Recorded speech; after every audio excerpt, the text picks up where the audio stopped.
When I was married, I visited my mother's house approximately once every 2 weeks. I would spend an afternoon there, help with some tasks that needed doing, have a meal with my parents, and then return to my own home before evening. This frequency seemed reasonable to me at the time. My mother was my mother. She lived only a few miles away. I had grown up in that house. It seemed natural that I would want to visit, that I would want to maintain that connection, that I would want to help my parents as they aged. But somewhere around the 3rd year of my marriage, Jonas began to have opinions about how often I visited my mother. He did not forbid me from going. That would have been too direct, too obvious. Instead, he began a subtle campaign of suggestion, implication, and consequence that made it clear that my visits to my mother were becoming a problem. He made it clear that these visits were taking time away from my duties to him and to our household. He made it clear that my mother was becoming too dependent on me, that I was enabling her to be lazy, that I was somehow complicit in her not managing her own life well enough. My name is Hannah. I grew up Old Order Amish in Holmes County, Ohio. I married at 19 and left at 27. On this channel, I tell the stories that lived behind closed farmhouse doors, and today I want to talk about how a husband's monitoring of his wife's relationships with her own family functions as a control mechanism, how visiting your mother too often becomes a transgression, and how isolation from support systems is one of the most effective ways to keep a woman trapped. I want to start by explaining what my relationship with my mother had always been. My mother was the first person I trusted. My mother was the person I told things to, the person I went to for advice, the person who understood me in a way that nobody else did. Even when I disagreed with some of the messages my mother had given me about my role as a wife, even when I struggled with some of the theology my mother had taught me, my mother was still my safe place. My mother was the person I could be honest with. My mother was also someone I could help. After my father had a stroke when I was 23, my mother needed more assistance. She needed help with the household work.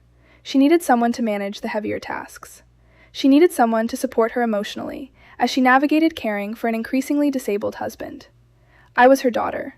It seemed natural that I would help. It seemed like the right thing to do. But Jonas saw this differently. He saw my visits to my mother as a competing obligation. He saw the time I spent helping my mother as time that was not available for him. He saw my emotional investment in my mother's well-being as a divided loyalty that should have been reserved entirely for him and for our household. The first time he expressed this concern, we were sitting at the table after the children had gone to bed. He mentioned, very casually, that he had noticed I had visited my mother twice in 1 week. He said it seemed like a lot of visiting. He asked whether I thought that was fair to my duties at home. I remember being confused by the question. I had not neglected anything at home. The house was clean, the children were cared for, supper had been made. What was the problem? But I also remember feeling, immediately, that there was a problem, even though I could not articulate what it was. I remember feeling like I had done something wrong, even though I did not understand what. This feeling, I would learn, was the beginning of the control mechanism. The feeling that I was wrong without being able to identify the specific wrongness. The feeling that I needed to correct something, but without clear instructions about what that correction should be. Over the following weeks, Jonas continued to express concern about my mother. He mentioned, several times, that my mother seemed to rely on me too much. He suggested that by helping her so frequently, I was preventing her from developing self-sufficiency. He implied that my mother was taking advantage of my good nature.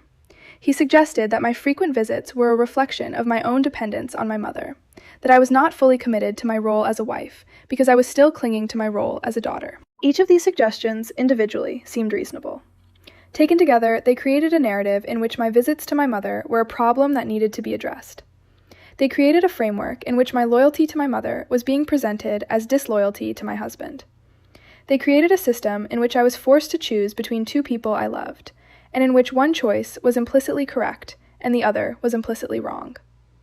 I began to reduce my visits, not because Jonas had explicitly told me to, but because I had internalized the message that visiting my mother too often was a failure on my part, a weakness, a sign that I was not fully committed to my marriage.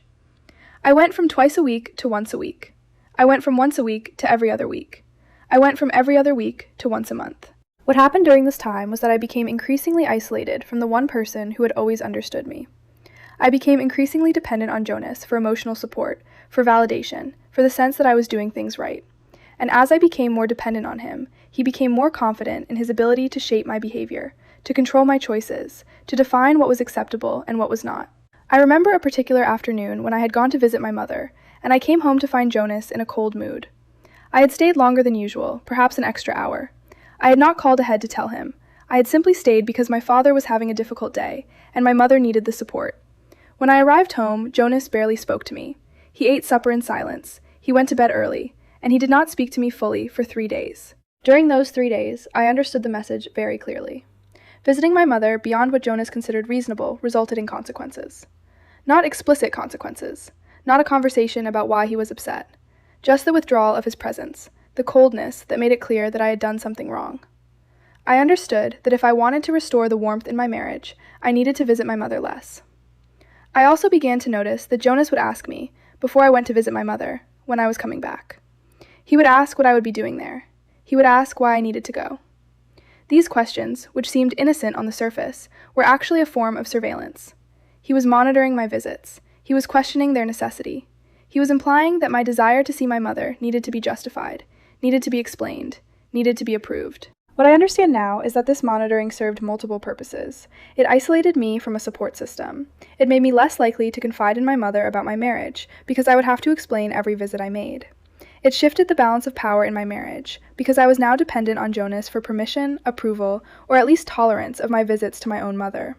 And it prevented me from having an outside perspective on my marriage, because the one person who might have provided that perspective had been gradually excluded from my life. I think about what would have happened if I had been in regular contact with my mother. I think about whether my mother might have noticed that something was wrong. I think about whether my mother might have encouraged me to reconsider the marriage, or at least to recognize the patterns of control that were developing. I think about how much more difficult it would have been for Jonas to maintain the illusion that his behavior was reasonable if my mother had been present as a constant reminder of a different way of being. This form of control is so effective precisely because it is presented as care. Jonas was not forbidding me from seeing my mother. He was just expressing concern that I was visiting too often. He was not preventing me from having a relationship with my family. He was just suggesting that the relationship might be unhealthy. He was not isolating me. He was just helping me recognize that my priorities needed to be in order. I knew other women in my community who experienced similar control around their families. One woman was told that her visits to her sister were making her sister dependent. Another woman was told that her regular phone calls to her mother were disrespectful to her husband because they took attention away from him. Another woman was told that helping her elderly parents was preventing them from relying on God, from trusting in divine provision. Each of these women, like me, gradually reduced contact with her family. Each of these women, like me, became increasingly isolated. Each of these women, like me, lost access to the outside perspective that might have helped her recognize what was happening in her marriage. I think about what my mother might have said if I had maintained regular contact with her. I think about whether she might have noticed the ways I was changing, becoming smaller, becoming less confident, becoming more focused on managing my husband's moods. I think about whether she might have asked me questions that would have helped me recognize the patterns of control. I think about whether she might have offered me the kind of unconditional support that I desperately needed. But I did not maintain regular contact. I reduced my visits to the point where I was seeing my mother perhaps once a month, sometimes less. And in doing so, I cut myself off from one of the most important support systems I had. After I left my marriage, one of the most difficult things I had to do was rebuild my relationship with my mother. I had to explain to her why I had gradually withdrawn from her life. I had to help her understand that it was not because I did not love her, but because I had been subtly manipulated into believing that my love for her was incompatible with my role as a wife. I had to work through the shame and guilt that I felt about how little time I had spent with her during those years when she needed me. My mother, to her credit, understood immediately what had happened. She recognized the pattern. She told me that she had noticed my visits becoming less frequent, and that she had suspected it was something related to my marriage. She told me that she had not wanted to interfere, that she had not wanted to make things worse by questioning my decisions. She had simply watched helplessly as her daughter withdrew from her. What I understand now about this form of control is that it is one of the most insidious tools available to someone who wants to maintain power in a relationship. By isolating a woman from her family, by creating narratives in which family contact is presented as a problem, by monitoring and questioning visits, a husband ensures that his wife has nowhere else to turn, no one else to trust, no outside perspective that might help her recognize what is happening. I think about all the women in Amish communities right now who are gradually reducing contact with their families because their husbands have expressed concern about it. I think about the daughters who are visiting their mothers less frequently because they have been made to feel that their loyalty is divided. I think about the women who are being isolated without even realizing it is happening, without understanding that they are being systematically cut off from their support systems. What I want to say to any wife in a conservative community who is experiencing this is that your relationship with your family is not a problem. Your desire to see your mother, to help your parents, to maintain those connections, is not a sign of disloyalty to your husband. Your family relationships are valid and important and necessary to your well-being. If your husband is expressing concern about how often you visit your family, if he is monitoring your visits, if he is questioning their necessity, if he is implying that your family relationships are interfering with your marriage, that is a warning sign. That is a sign of control, and control is not love. You deserve to maintain relationships with your family. You deserve to have access to outside perspectives. You deserve to have support systems beyond your marriage. And you deserve to have a husband who trusts you enough to allow those things without question or surveillance. This is my story. If it stayed with you, tell me in the comments, and subscribe if you want to keep hearing the truth from behind the prayer cap.